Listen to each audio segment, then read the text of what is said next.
அடுத்ததாய் நம்ம தியானிக்கவிருக்கிற வசனம் யோவான் 19:28. அதன் பின்பு எல்லாம் முடிந்ததென்று இயேசு அறிந்து தேவ வாக்கியம் நிறைவேறத்தக்கதாக தாகமாய் இருக்கிறேன் என்றார். அல்லேலூயா. சிஸ்டர் கான்சி முன்பாக அதை தியானிப்பார்கள். தலைகளை தாழ்த்துவோம். கர்த்தருடைய எங்களை நேசிக்கிற அருமை தகப்பனே, அருமையான இந்த மத்தியான வேளையிலே ஐயா தகப்பனே, ஆண்டவரே, இந்த இடத்திலே எங்களை கூட்டி சேர்த்த கிருபைக்காய் நன்றி ஆண்டவரே. இந்த கல்வாரி இயேசுவின் பாடுகள் மரணங்களை தியானிக்க திரும்பவும் ஒரு ஆண்டு எங்களுக்கு கொடுத்திருக்கிறீர் ஐயா.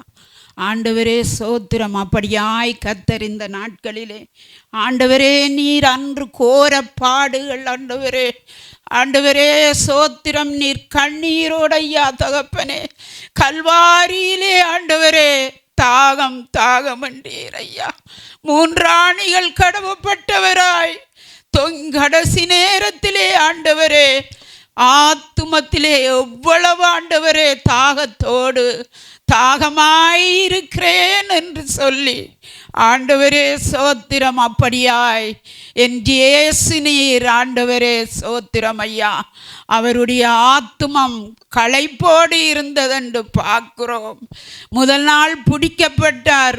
முதல் நாள் பிதாவிடத்திலே இரவு முழுவதும் தான் மரணத்தை பாடுபட போவதை நினைவு கூர்ந்தவராய் பிதாவிடத்திலே கண்ணீரோடு வேண்டுதல் செய்து விண்ணப்பம் செய்தார் என்று பார்க்கிறோம்.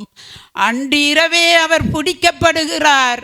அடுத்த நாள் காய்ப்பாய் விசாரணைக்காக கொண்டு போகிறார்கள்.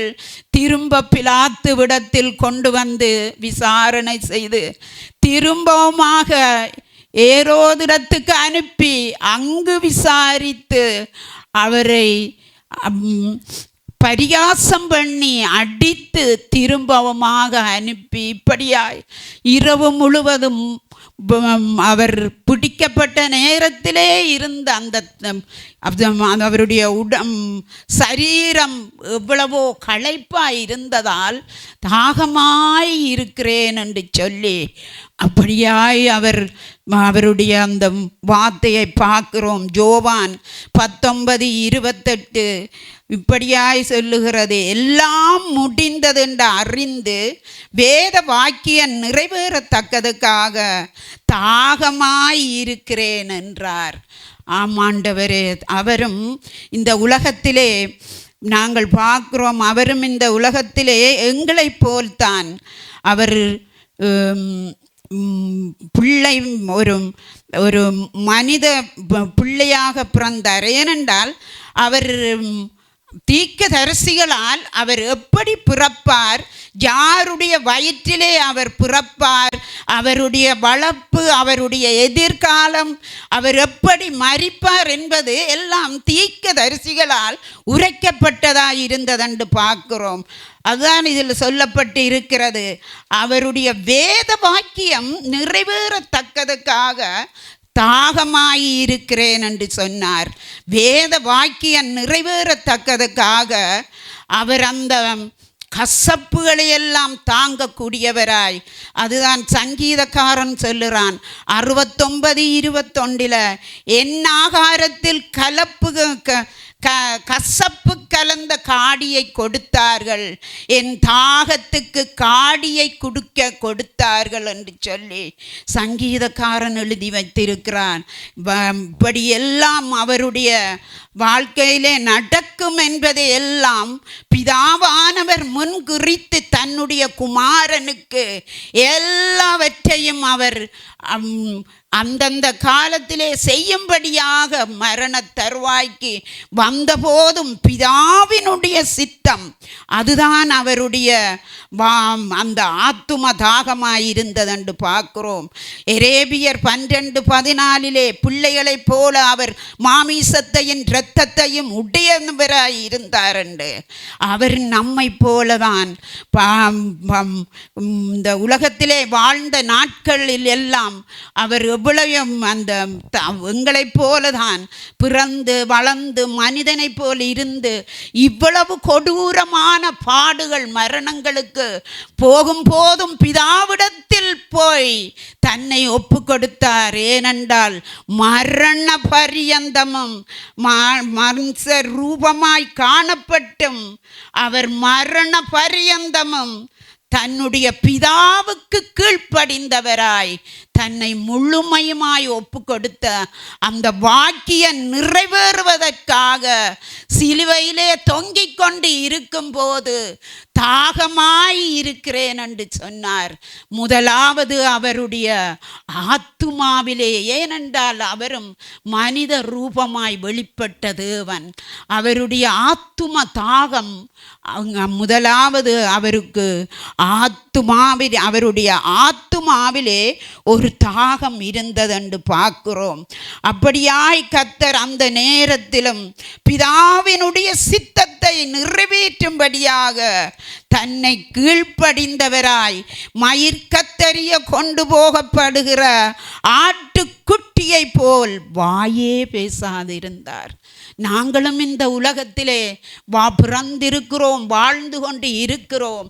இயேசுவை அறிந்த நாங்கள் எங்களுடைய வாழ்க்கை அனுதின ஜீவியங்கள் எல்லாம் எப்படி இருக்கிறதென்று நாங்களும் அறிந்தவர்களாய் அவர் எப்படி மரண பரியந்தமும் கீழ்ப்படிந்தவராகி அடிக்கப்படி கொண்டு போகப்படுகிற ஒரு ஆட்டுக்குட்டியை போல் வாயே பேசாது இருந்தார் என்று பார்க்கிறோம்.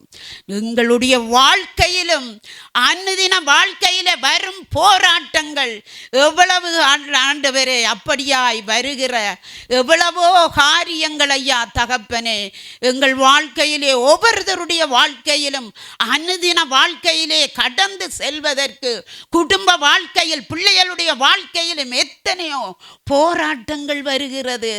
நாங்கள் எப்படி எங்கள் குடும்பத்தில் நடந்து கொள்கிறோம், மற்றவர்களிடத்தில் எப்படி பேசுகிறோம், அப்படி அது எல்லாம் ஆண்டவர் உற்று நோக்கிற தேவனாயிருக்கிறார். ஏனென்றால் அவர் அந்த பாடுகள் அனுபவித்து தன்னுடைய சிலுவை மரணத்திலும் பிதாவுக்கு கீழ்ப்படிந்தார்.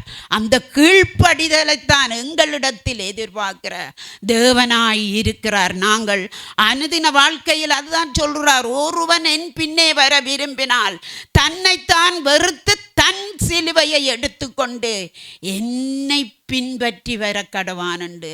அனுதின வாழ்க்கையிலே நாங்கள் அவருடைய அந்த தாகம், அவருடைய ஆத்துமாவிலே இருந்த அந்த தாகம், அவர் அதற்கு மனுஷ ரூபமாயிருந்தும் பிதாவுக்கு கீழ்ப்படிந்ததால் அதை அவர் எங்களுக்காக அதை அனுபவித்தார் என்று பார்க்கிறோம். இரண்டாவது அவருக்கு ஆத்தும தாகம் இருந்ததென்று பார்க்கிறோம். ஆத்தும தாகம் அவருக்கு மேய்ப்பனில்லாத ஆடுகளைப் போல் இந்த ஜனங்கள் இருக்கிறார்களே என்ற ஆத்தும தாகம் அவருக்குள் இருந்தது. அல்லேலூயா. அப்படியாய் சொல்லுகிறார், எருசலேமே எருசலேமே, கோழிதன் குஞ்சுகளை தன் சிறகுகளால் கூட்டி சேர்த்து கொள்ளும் வண்ணமாக நான் எத்தனையோ தரம் உன் பிள்ளைகளை கூட்டி சேர்க்க மனதாயிருந்தேன், உங்களுக்கோ மனதில்லாமல் போயிட்டென்று சொல்லி நான் காணாமல் போன இஸ்ரவேல் வீட்டாருக்கே வந்தேன் என்று சொல்லி அப்படியாய் தம்மை அவர் தாழ்த்தினார். ஏனென்று சொன்னால் அந்த கசப்பு நிறைந்த காடியை ஏன் குடித்தார் என்று சொன்னால் இவர்கள் திரும்பவுமாக அந்த கசப்பு அவர்கள் நினைவு கூர்ந்து தன்னிடத்தில் வரும்படியாக தம்முடைய அப்படியாய் செய்தார் என்று பார்க்கிறோம். மாறாவின் நீரை இயேசு மதுரமாக்கின இயேசு இன்றும் காட்டு ஒலிவ மரமாகிய நம்மை அவருடைய வேருக்கும் ஒலிவ மரத்தின் வேருக்கும் சாரத்துக்கும் ஆண்டவரே எங்களை பங்காளியாக மாற்றின தேவன்.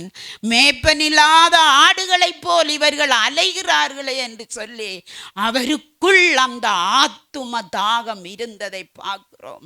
அப்படியாய் இன்றும் ஆண்டவரே, எத்தனையோ ஜனங்கள் இந்த உலகத்திலே மேய்ப்பன் இல்லாத ஆடுகளைப் போல் அலைகிறதை நாங்கள் காண்கிறோம் ஐயா கர்த்தாவே.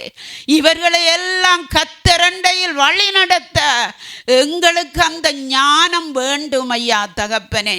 ஹல்லேலூயா. கோழி தன் குஞ்சுகளை கூட்டி சேர்க்க மனதாய் இருந்தேன் என்று சொல்லி, ஆனால் உங்களுக்கோ மனம் இல்லையே என்று சொல்லி, அப்படியாய் இன்றும் கண்ணீர் விட்டு கதறுகிற தேவன் ஒருவர் நமக்கு இருக்கிறார்.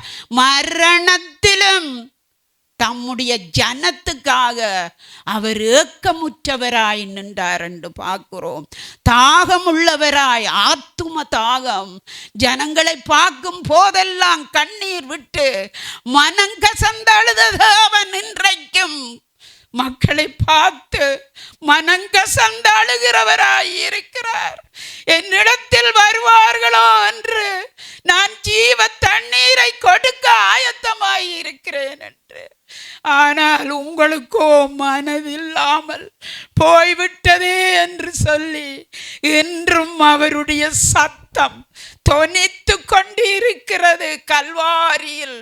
எத்தனையோ ஆண்டுகளுக்கு முன்பமாக அவருடைய குரல் இன்றும் நம் ஒவ்வொருவருக்காக, இந்த உலகத்தில் பிறந்த ஒவ்வொரு மனுஷிக்காக இன்றும் கதறுகிறவராய் இருக்கிறார்.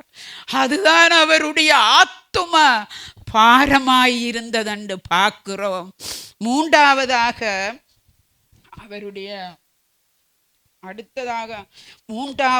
பார்க்கிறோம் என்னென்று கேட்டால், அவருக்கு ஆவியானவருடைய அந்த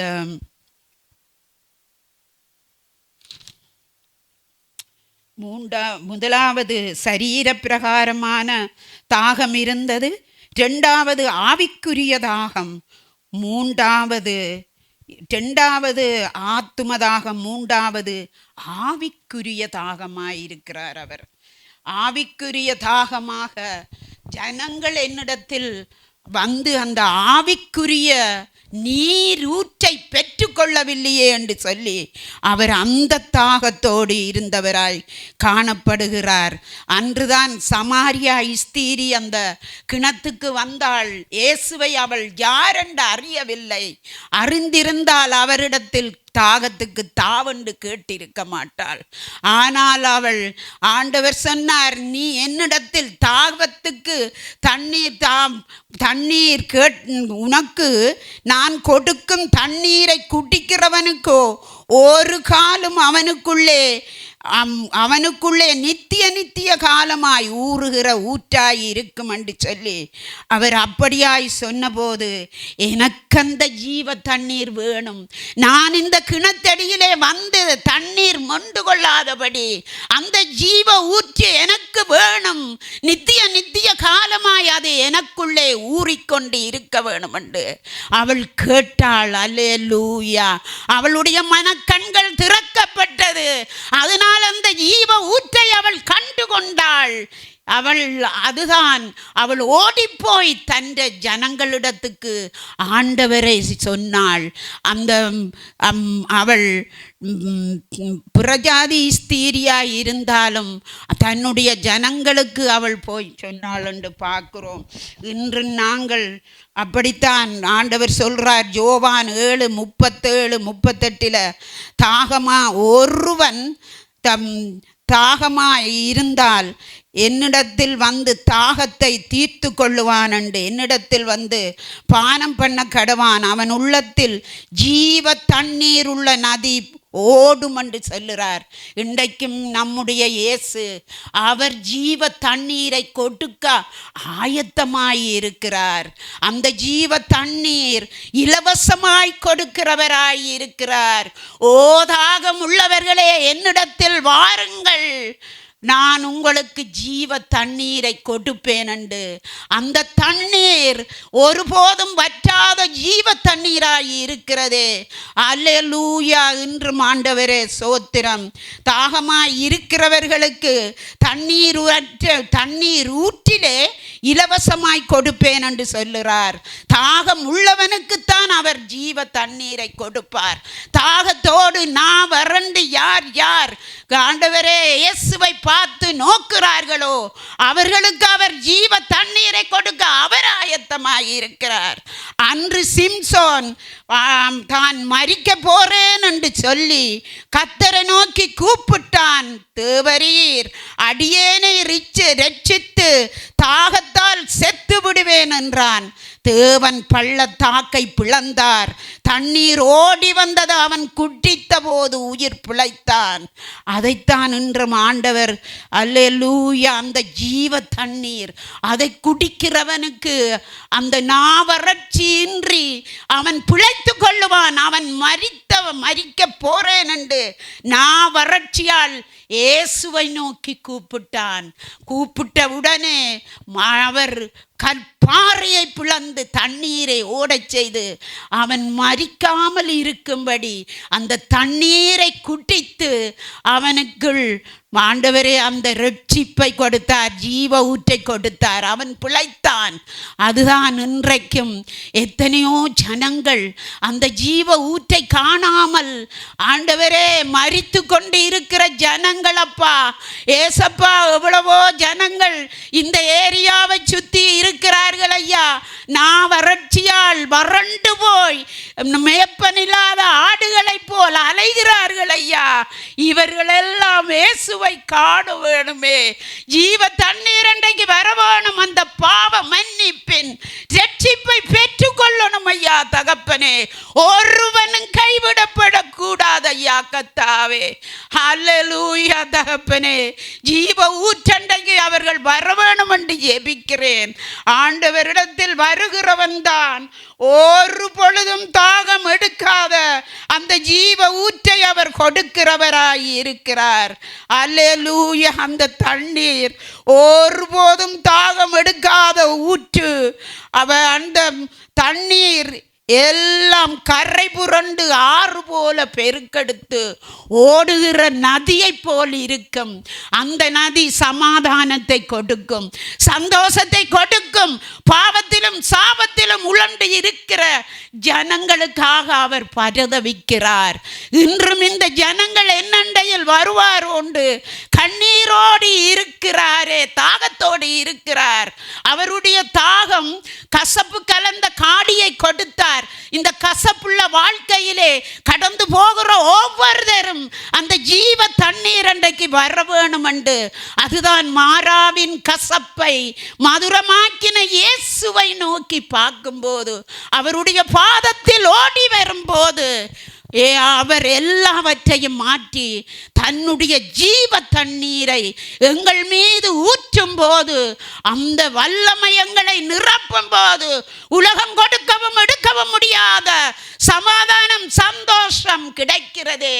அது எங்கும் கிடைப்பதில்லை, எதிலும் கிடைப்பதில்லை, உலக பொருளில் கிடைப்பதில்லை, உலகத்தில் ஒன்றுமே கிடைப்பதில்லை. பிள்ளைகளே, தேவனுடைய சமூகத்தில் வரும்போதுதான், அவருடைய சமூகத்தில் நான் உட்காரும் போதுதான் அவர் தாவீது சொல்லுறார், ஜீவனுள்ள தேவன் மேலே என் ஆத்துமா தாகமாய் இருக்கிறது, நான் எப்பொழுதும் நான் வந்து நிற்பேன் என்று. எங்கள் ஒவ்வொருத்தருக்கும் அதுதான். எங்கள் குடும்பங்களுக்குள் அந்த தாகம் வேண்டும், ரட்சிப்பு வேண்டும், எங்கள் சந்ததிகளுக்குள் வேண்டும், எங்கள் பிள்ளைகளுக்குள் வேண்டும், சபைக்குள் வேண்டும் ஐயா. ஒவ்வொரு பிள்ளைகளும் அந்த தாகம், ஏக்கம், தேவனை பற்றிய ஒரு ஏக்கம், அல்லேலூயா. ஒவ்வொரு பிள்ளைகளுக்குள்ளும் உண்டாகட்டும் என்று ஜெபிக்கிறேன் ஐயா தகப்பனே. ஆண்டவரே, அறியாமையின் இருளுக்குள் இருக்கிற ஜனங்களும் ஐயா அந்த ஜீவ தண்ணீரை பெற்றுக்கொள்ளணும் ஐயா. நாங்க மட்டும் அந்த ஜீவ தண்ணீரிலே மூழ்கி மூழ்கி மகிழ்ந்திருக்கிறது போல் மற்ற ஜனங்களும், சிறைப்பட்டு இருக்கிற ஜனங்கள், விடுதலை அடையாமல் எத்தனை ஜனம் தவிக்கிறார்கள் ஐயா. எங்கு போவோம், யாரிடத்தில் எங்களுக்கு மீட்பு உண்டு என்று கண்ணீரோடு இருக்கிற எத்தனையோ ஜனங்கள் ஐயா. ஆண்டவரே, இவர்கள் எல்லாம் ரட்சிக்கப்பட, இவர்கள் எல்லாம் மீட்கப்பட ஆண்டவரே, நீர்தான் எங்களுக்கு வழிகளை திறக்க வேணும் ஐயா. நீர் வழிகளை திறந்தால்தான் அது முடியும் என்று விசுவாசிக்கிறோம் ஐயா. ஆண்டவரே, சோத்திரம் ஐயா. கத்தாவே, நன்றி செலுத்துகிறோம். நன்றி ஐயா. எங்களுடைய வாழ்க்கையிலே ஆண்டவரே நீர் கூட இருக்க வேணும் என்று ஜெபிக்கிறேன் ஐயா. தகப்பனே, சோத்திரம். ஒரு காரியத்தை நான் உங்களுக்கு சொல்லுறேன். இப்போ 10-15 வருஷத்துக்கு முன்ன என்னுடைய தங்கச்சிக்கு அவரிடத்தான் ஜெனிவெட்டு உங்களுக்கு தெரியும். அவரிடத்தில் தான் கல்யாணம் பேசி அவருடைய அண்ணனுக்கு டென்மார்க்கில் பேசி அவர் அங்கே போயிட்டார். பிறகு பார்த்தா இவருக்கு பிரெயின் டியூமர். நான் 2-3 தரம் போய் என்கட வீட்டு பில்டிங்லாம் இருந்தேன், போய் ப்ரே பண்ணினான். ஆனால் பிறகு அந்த வீட்டுக்காரர் கிண்டுவாக இருந்தபடியால் வேறு இடத்துக்கு கொண்டு போயிட்டான். 5 வருஷத்தை பிறகு அவர் மரிக்கிற தருவாயில் இருந்து, நான் இருந்த இடம் 168 பிளேஸ், அந்த பிளேஸுக்கு நேராக ஒரு நர்சிங் ஹோம் இருந்தது. அதில் கொண்டு வைத்திருந்தார்கள். ஒரு இரவு ஆண்டவர், அதான் சொல்கிறேன், ஆண்டவர் ரட்சிக்க ஒருவனை விரும்பினால் ஒரு நொடி பொழுதிலே மாற்றத்தை கொடுக்கிற தேவனாய் இருக்கிறார். ஏனென்றால் நான் அங்கு போகவில்லை. திரும்ப அந்த புள்ள சொல்லிச்சுது, அண்டி ஜெபிக்கிறதா இருந்தால் நீங்கள் வர வேணாமண்டு வீட்டிலே இருந்து அவருடைய ஆத்மாவுக்காக சுகத்துக்காக ஜெபிச்சுக்கொண்டு அன்றிரவா ஆண்டவர் சொன்னேன், நீ போ, வழியை காட்டுறார், போ, நீ போய் அவருக்காக ப்ரே பண்ணண்டு. நான் முதல் நாள் போகையில், ஏனென்றால் நான் போனால் பிறகு அவங்க பேசுவாங்கண்டு. அடுத்த நாள் அதே மாதிரி, அடுத்த நாள் எனக்குள்ள ஒரு தென்பு வந்துட்டு ஆண்டவர் 2 தரம் பேசிக்கிட்டார். மகன்கிட்ட சொன்னேன், சண்டே சர்வீஸ் முடியுது, வாடா தம்பி, நாங்கள் இப்படி ஜெனிவிட்ட பார்க்க போவோம்ண்டு. தம்பியோட சாமும் வந்தேர், நானும் 3 பேரும் போகிறோம். பிள்ளைகளே 12 மணி இருக்கும், யாருமே இல்லை அந்த நர்சிங் ஹோமில், ஒருத்தரும் இல்லை. உள்ளே போய் ஜெனிவட்டங்கேண்டு கேட்க, அவர் கிடக்கிறார், ஒரு ஆமைக்குட்டி மாதிரி கிடக்கிறார், எல்லாம் வீங்கி இந்தா வெடிக்கிறேன்ன்ற மாதிரி. சாம் ஒரு கை, என் மகன் அந்தா இருக்கிறான், அவன்கிட்ட கேளுங்க, அவன் ஒரு கை, நான் காலில் அப்படியே இருந்து, ஆண்டவரே இந்த ஆத்துமாவை உமக்கு ஒப்பு கொடுக்கிறோம் ஐயான்னு சொல்லி, அவரும் சாம் பிரதர் அவருடைய ஆத்துமாவை நான் உங்களுக்காக ஜெபிக்கிறேன், நீங்கள் உங்கள் பாவங்களை அறிக்கையிட்டால் ஆண்டவர் உங்களுக்கு நல்ல சுகத்தை தருவார். உங்களுக்கு இதை கடைசி செவத்தை அவருக்கு சொல்ல அவர் தண்டை வாயால் வடிவாக பேசுகிறார். என்னை கண்டோன்னா அவருக்கு விளங்கிட்டு, அப்போ நானும் உங்களுக்கு சுகம் வருமென்று சொல்லி காலையும் பிடிச்சி ப்ரே பண்ணிட்டு நாங்கள் வீட்டை வந்துட்டோம். ஆனால் இரவு 8 மணிக்கு அவர் மரித்து விட்டார். ஆனால் ஜனங்கள் எல்லாம் அப்பாவுக்கு எடுத்து பேச தொடங்கிட்டாங்க. உன்ற வைவு வந்து ப்ரே பண்ணி அவர் மரித்து விட்டார் என்று. ஆனால் ஆண்டவர் நல்லவராய் இருந்தபடியால் அந்த ஆத்துமா தேவனிடத்தில் போய் சேர்ந்தது. ஆண்டவர் ஒருவனை ரட்சிக்க நினைத்தால் அவருக்கு 1 நிமிடம் வெத்தம். ஆரை கொண்டாவுதல், எவரை கொண்டாவுதல், அவருடைய சித்தத்தை செய்ய அவர் வல்லமையுள்ள தேவனாயிருக்கிறார். என் தேவன் ஜீவனுள்ள தேவனாயிருக்கிறார். எங்களுக்காக கடைசி சொட்டு இரத்தத்தையும் இந்த பூமியிலே சிந்தி எங்களுக்காக ஜீவனை கொடுத்தவர். அவர் எல்லாவற்றையும் செய்ய வல்லவர். இந்த நாட்களிலே நாங்கள் யாருக்காக ஜெபிக்கிறோமோ அவர்களையெல்லாம் அவர் ரட்சித்துக் கொள்வார். டிஎஸ் மூடி சொல்லுறார், ஆத்துமாக்களுக்காக ஜெபித்தேன், என் ஃப்ரெண்ட்ஸுக்காக ஜெபித்தேன், ஆனால் அவருடைய மரணம் அண்டைக்குத்தான் அந்த பிரின்ஸ் ரட்சிக்கப்பட்டாரண்டு. ஆனபடியால் ஜெபத்திலே நாங்கள் சோர்ந்து போகாதபடி எங்களுடைய சபையில் இல்லாட்டியும் பிரஜாதி ஜனங்களாக இருந்தாலும் அவர்களுக்காக மனதாகத்தோடு இயேசுவே இவர்களும் உம்மை அறிய வேணும் ஐயா, இவர்களையும் அண்டையில் நீர் சேரும் என்று சொல்லி அனுதினமும் ஜெபிக்கும் போது ஆண்டவர் ஒரு நாளைக்கு தொடுவார். ஒரு நாள் அவர்களுடைய மனக்கண்களை திறந்து, அன்றைக்கு சமாரியா ஸ்திரீயின் மனக்கண்களை திறந்து, ஜீவ ஊற்று நான் தான், என்னிடத்தில் வாருங்கள், இலவசமாய் உங்களுக்கு கொடுக்கிறேன் என்று சொல்லி அந்த தாகம் எடுக்காத ஜீவ ஊற்றை அவர் கொடுக்க வல்லவராய் இருக்கிறார். நாங்கள் சோர்ந்து போகாதபடி யார் யாருக்காக ஜெபிக்கிறோமோ அவர்களுக்காக ஜெபிக்கும் போது கர்த்தர் நடத்துகிறவராய் இருக்கிறார். அவர் இருதயங்களை பார்க்கிறது அவன். அப்படியாய் இந்த சேர்ச்சை சுற்றி இருக்கிற ஜனங்களுக்காக எத்தனையோ ஆண்டுகளாய் ஜெபிக்கிறோம். அவர்களுடைய இருதயங்கள் திறக்கப்பட, கண்கள் திறக்கப்பட, ஒரு நாள் ஆண்டவரை அறிகிற அறிவின் ஒளிக்கு நடத்துவார். அவர் வழி நடத்துகிற கர்த்தராய் இருக்கிறாரே. எங்களுக்குள் அந்த ஆத்தும பாரத்தை தந்தாரே. ஆத்துமாக்களுக்காக கதறுங்கண்டு எரேமியா, என் கண்களும் என் கண்கள் கண்ணீரும் என் தலை தண்ணீருமாய் இருக்கத்தக்க மன்றாட்டின் ஆவியை தாரும் என்று கேட்டாரே. என் ஜனங்கள் அழிந்து போகிறார்கள் என்று இன்றைக்கும் நாம தேவ சமூகத்திலே போராடி எவ்ரிடே கூடி ஜெபியுங்க. 5-6 பேரா சேர்ந்து தேசங்களுக்காக அழிந்து போற மக்களுக்காக ஜெபிக்கும் போது ஆண்டவர் பெரிய காரியத்தை செய்வார். பெரிய காரியத்தை செய்ய வல்லமையுள்ள தேவனாய் இருக்கிறார். அவர் ஜெபம் ஒன்றும், எங்களுடைய ஜெபங்கள் ஒன்றும் வீணாய் போவதில்லை. காலம் தாமதித்தாலும் எங்கள் தேவன் ஏற்ற காலத்திலே எல்லாவற்றையும் செய்து முடிக்க வல்லவராய் இருக்கிறார். அவர் வல்லமையுள்ள தேவனாய் இருக்கிறார்.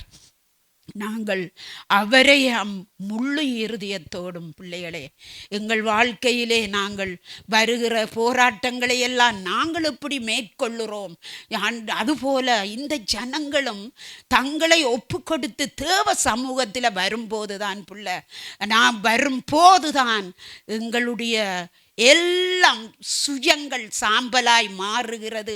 எங்களுடைய ஏக்கங்கள் எண்ணங்கள் எல்லாம் அவர் எல்லாவற்றையும் மாற்றி நான் அவரிலும் அவர் என்னிலும் நான் அவரிலும் என்று உறவாடுற அந்த உறவுக்குள் வரும்போது அவருடைய வல்லமை அவருடைய பலன் எங்களுக்குள் கிரியை செய்கிறது. எங்களோடு கூட வருகிறவர். எங்கள் ஜீவன் அவருடைய கரத்தில் இருக்கிறது, இந்த உலகத்தில் இல்லை.